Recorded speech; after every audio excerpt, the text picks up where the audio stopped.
केंद्रीय वित्त मंत्री निर्मला सीतारमण 1 फरवरी को संसद में बजट पेश करेंगी। वर्ष 2019 में पदभार संभालने के बाद ये उनका लगातार 9वां केंद्रीय बजट होगा, जो सरकार की आर्थिक दिशा और नीतिगत प्राथमिकताओं को रेखांकित करेगा। देखिए रिपोर्ट।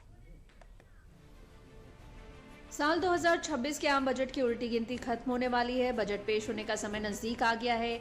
देश की वित्त मंत्री निर्मला सीतारमण 1 फरवरी को संसद में बही खाता पेश करेंगी। ये उनका लगातार रिकॉर्ड 9वां बजट होगा, जो संसद में सुबह 11 बजे पेश किया जाएगा। इस बजट से देश की मिडिल क्लास को काफी उम्मीदें हैं, क्योंकि ये मोदी सरकार 3.0 का भी तीसरा पूर्ण यूनियन बजट होगा।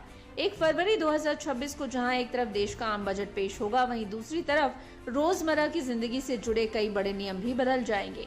रविवार को पेश होने वाले इस बजट में क्या कुछ खास होगा, उसे समझते हैं। बजट 2026 में इनकम टैक्स से जुड़े नियमों पर खास फोकस रहने की उम्मीद है। गैस सिलेंडर से लेकर सिगरेट शेयर बाजार से लेकर किसानों और सरकारी कर्मचारियों तक बदलाव होंगे। हर महीने की तरह 1 फरवरी को भी एलपीजी सिलेंडर की नई कीमतें जारी की जाएंगी। ऑयल कंपनियां घरेलू और कमर्शियल सिलेंडर के नए रेट तय करेंगी। एलपीजी की तरह ही सीएनजी, पीएनजी और हवाई जहाज में इस्तेमाल होने वाले ईंधन की कीमतों में भी बदलाव किया जाएगा। 1 फरवरी से पान मसाला, सिगरेट और तंबाकू का इस्तेमाल करने वालों को बड़ा झटका लग सकता है। इन उत्पादों पर ज्यादा टैक्स लग सकता है। सरकार अप्रैल 2026 से नया इनकम टैक्स कानून लागू कर सकती है।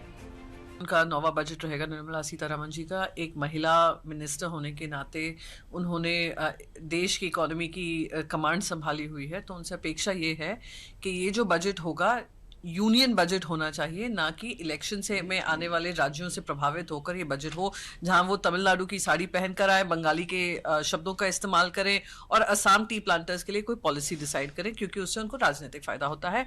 उनका जो जिम्मेदारी है पूरे देश की तरफ। बजट जो लोग उम्मीद नहीं करते थे पिछले बजट में कि 12 लाख रुपए तक इनकम टैक्स माफ होगा, तो ऐसे चीजों को हमारी सरकार नरेंद्र मोदी जी के नेतृत्व में घोषणाएं होते रही है।